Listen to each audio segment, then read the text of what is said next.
Okay. pangalan. Okay, ating makakapanayam si Father Vladimir Chalas ng CBCP Research Department at nandito po sila sa Archdiocese of Ozamis, dito po sa Bishop's House, and bukas may gagawin po ang CBCP Research Department and of course yung sa Metropolitan Leader and DUPIM. Father, magandang araw po sa inyo. Magandang hapon po sa inyong lahat, sa mga nakikinig at nanonood po. Yes, Father, ano po yung asahan natin bukas sa gagawin natin and may data gathering po and data analysis. Ano po yung mga data na gagawin niyo po bukas? Okay.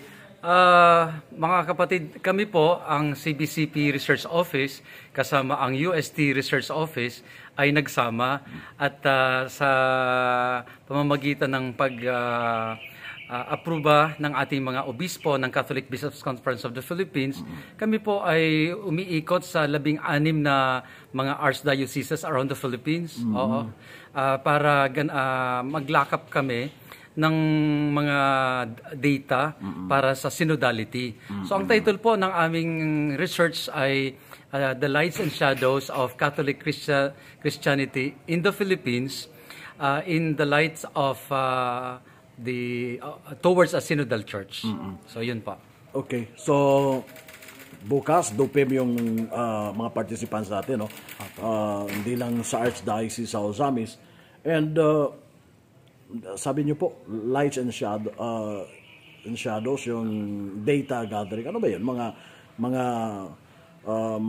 pamaraan po, ano ba 'yung mga na data na gagawin? Yung mga datos po na nakukunin natin sa national research na ito ay manggagaling po sa mga laylayan natin.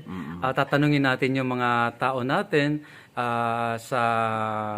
dito nga sa DOPIM tungkol sa iba't ibang mga kaganapan ng buhay Kristiyano sa ating mga parokya at sa ating mga dioceses dito sa DOPIM.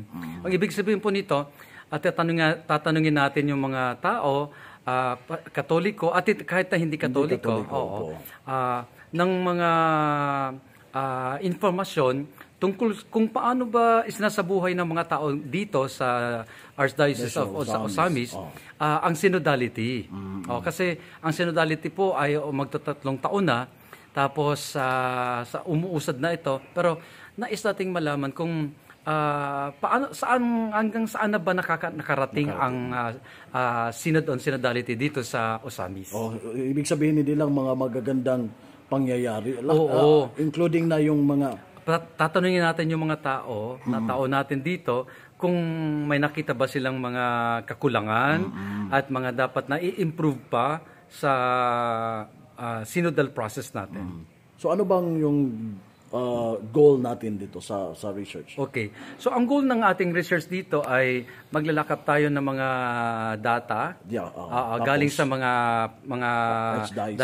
mga dioceses sa DOPIM to be headed by the Archdiocese of Ozamis.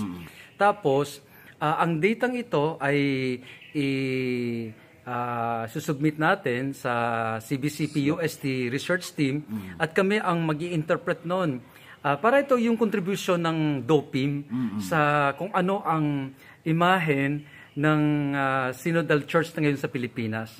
At ang maganda pa po dito ay pagkatapos na may submit natin ang informasyon o data galing dito sa DOPIM ay ibabalik natin yan sa mga dioceses dito sa DOPIM para yun ang maging basihan para sa gagawin nilang mga pastoral programs sa mga diocese.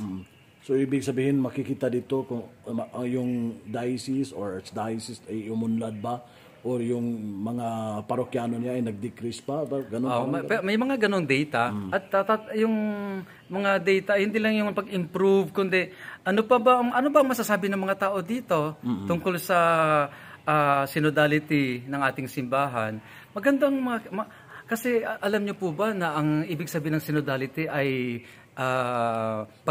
sabay na paglakad. At habang sabay-sabay na naglalakad tayo, ang simbahan, nakikinig tayo sa mga istorya ng mga tao natin. Nasa laylayan. Lalong-lalo na yung mga boses ng nasa laylayan. Father, ibig sabihin, ano ba, pupunta pa kayo sa mga laylayan or Hindi. Hindi na? Mag-training lang tayo ng mga pare at ng mga laiko, mga madre dito. At sila na ang pupunta doon sa mga nasa laylayan. Pati na yung mga tao natin sa iba't ibang mga organisasyon sa mga parokya. May time frame po ba tayo? Until December. December ito. So lahat na makukuha yung data dito. Dapat by December 31 na-submit na lahat. Kasi alam nyo po ba mga kapatid na sa buong Pilipinas meron tayong 16 na archdioceses. At sa archdioceses na ito, ang DOPIM ang Archdiocese of Cotabato ay ang pang-apat na pinuntahan namin. Oo. So meron pa po kami pagkatapos ng Cotabato ng Osamis na 12 pa po na pupuntahan namin.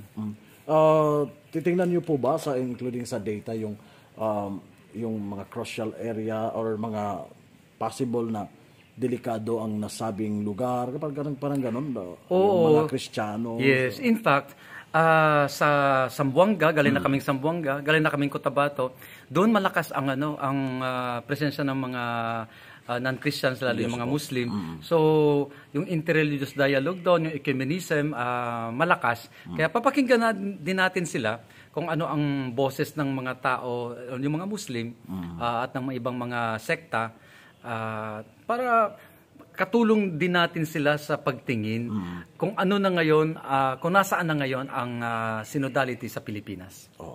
Father, and salamat po sa pagkakataon na nakapanayam po namin kayo. And siguro po, baka may additional information po kayo. Sino-sino po yung mga kasama natin? Ang team so, natin? dito, kasama ko si Sir Philip, tapos si Daphne, tsaka si Paula. 4 lang po kami. Pero ang team talaga ng CBCP and UST ay mga 10 po kami.